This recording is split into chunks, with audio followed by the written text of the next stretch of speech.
But, babe, this is where I belong. Out! I mean it. I've been doing a lot of reading, and I'm in control of my own power now, so we're through.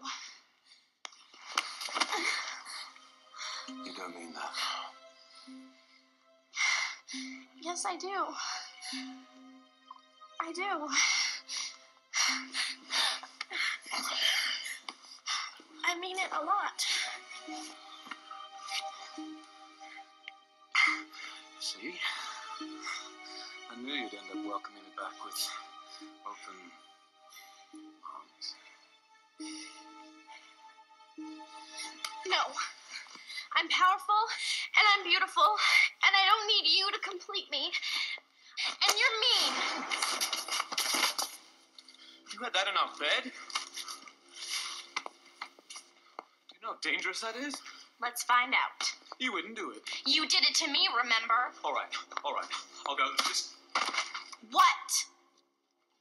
Can I have someone to eat?